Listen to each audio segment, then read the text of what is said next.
How we doing today, planet Earth? My name is Ian Fox, and today I decided that I would weigh in on a conversation that I've seen floating around a lot lately about a new console that is going to be hitting the market very soon. On September 10th, Sony officially announced the PlayStation 5 Pro, and this announcement of an upgraded model of the PS5 came as a surprise to literally not a single person in the world, as a console refresh became a standard practice in the last generation with the PS4 Pro and the Xbox One X. This time around, though, the overall discussion and reaction to the PS5 Pro reveal was extremely negative. It's the biggest piece of dog shit. People are pretty pissed about it, and Sony has received a lot of criticism since the reveal. Since the console is set to release on November 7th, smack dab in the middle of the holiday season, Sony is obviously hoping and expecting to make some big bucks off of the PS5 Pro. Naturally, this means there are going to be a lot of people looking into the console for research into a potential purchase. And if this is you, you've come to the right place, as here you are going to receive all the information necessary to inform you on whether or not the PlayStation 5 Pro is worth your money.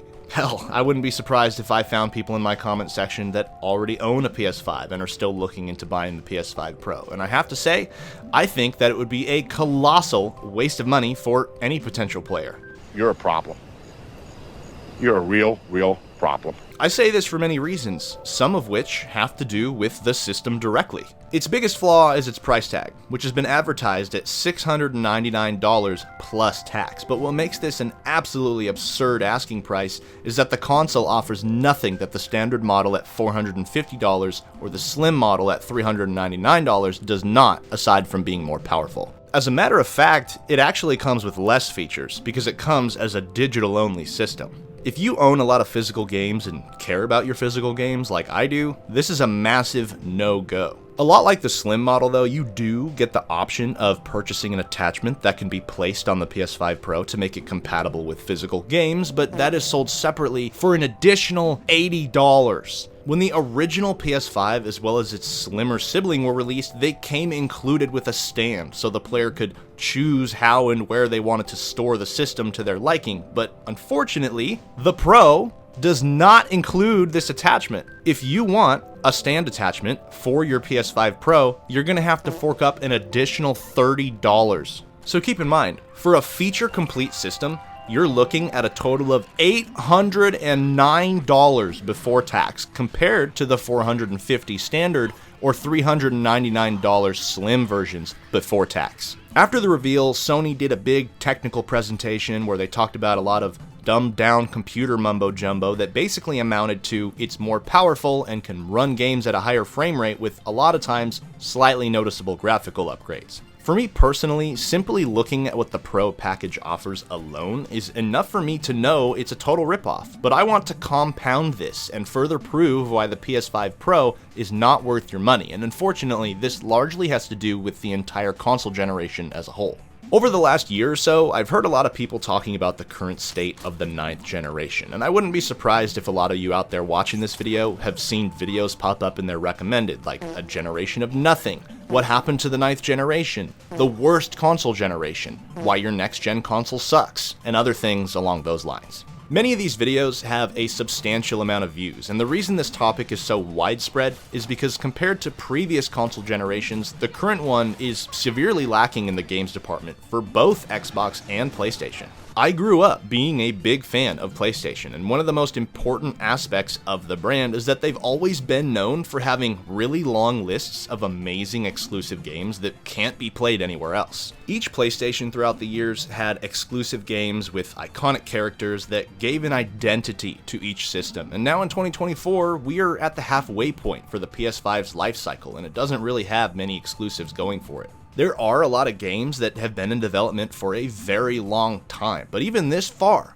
4 years into a standard life cycle, which is typically like 7 to 8 years, this is how many games have been released as a true PlayStation 5 exclusive. We have Astro's Playroom, which came with the system as a tech demo, but was so well received as a fun game that the dev team behind it made Astrobot, which released pretty recently. There's Demon's Souls, which is a remake of an old PlayStation 3 game, Final Fantasy VII Rebirth, which is another remake, Final Fantasy XVI, Quantum Error, Rise of the Ronin, and Spider-Man 2. Now keep in mind that these are the only games that are playable exclusively on the PlayStation 5. Every new truly PlayStation 5 game is another reason why anybody should buy a PlayStation 5 in general. The biggest selling point of a next-gen console should be that there are going to be games here that cannot be experienced anywhere else. And having such a small list of games that fit into that category this many years post-launch of the console is absolutely abysmal.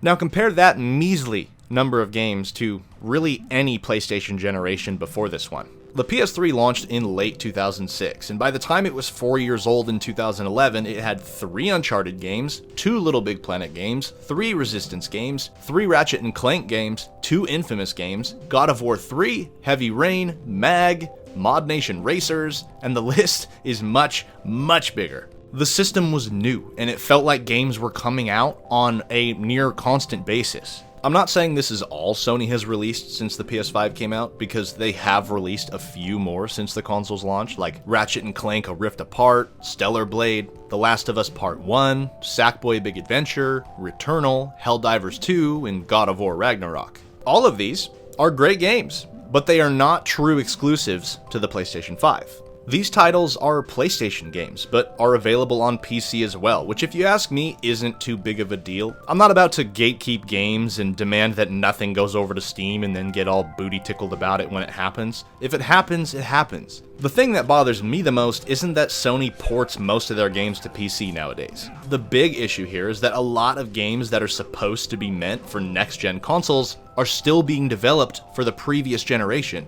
Again, I don't want to gatekeep. Everyone should be able to experience new games as they come out, but only to an extent. When newer hardware comes around and players finally have it in their hands, it is to be expected that at a certain point in time, games will no longer be developed with the previous generation in mind. We've seen this time and time again, where next-gen hardware comes out and developers from both first and third-party games will typically support the last gen for a couple years into the life cycle of the new generation to give everyone enough time to upgrade to the next best thing. Eventually though, the time comes to move forward and that support is cut, allowing developers to take full advantage of the more powerful consoles without having to limit their vision to get their games to run properly on hardware that they're not made for.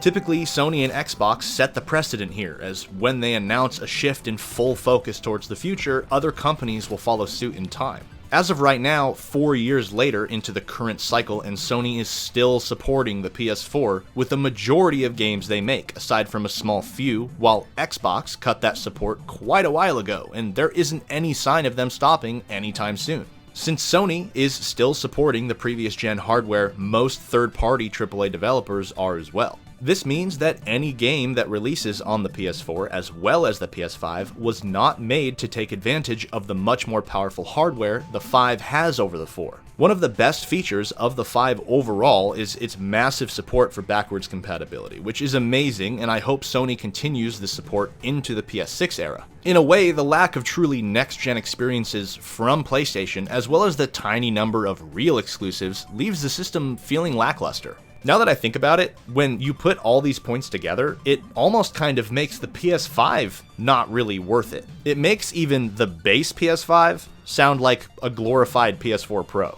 We are halfway through this console generation without having properly moved on from the last one when the PS5 is like twice as powerful as the PS4. Now, Sony wants people to move on to the quote-unquote next step in console gaming, which is nearly twice as powerful as the PS5, and again, without having moved on from hardware that's over 10 years old at this point. That's stupid!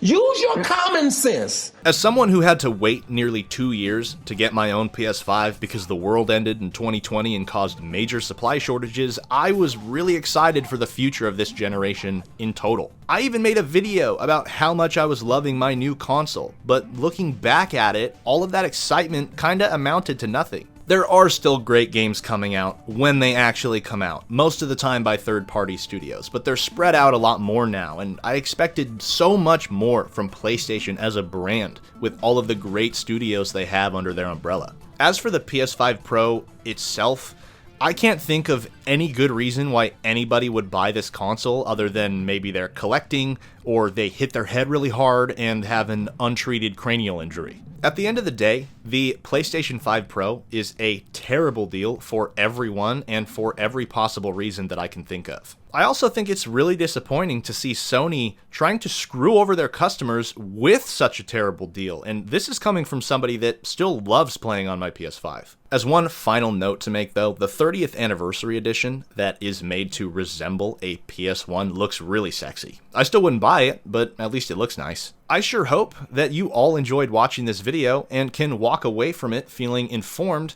and hopefully not about to make a terrible financial decision. Please feel free to leave a like and comment down below. It really helps push me in the algorithm so that way others can see this video. Also, if you want to stick around, please feel free to click that subscribe button. I appreciate every single one of you for taking the time out of your day to give this video a watch, and I will catch you guys later.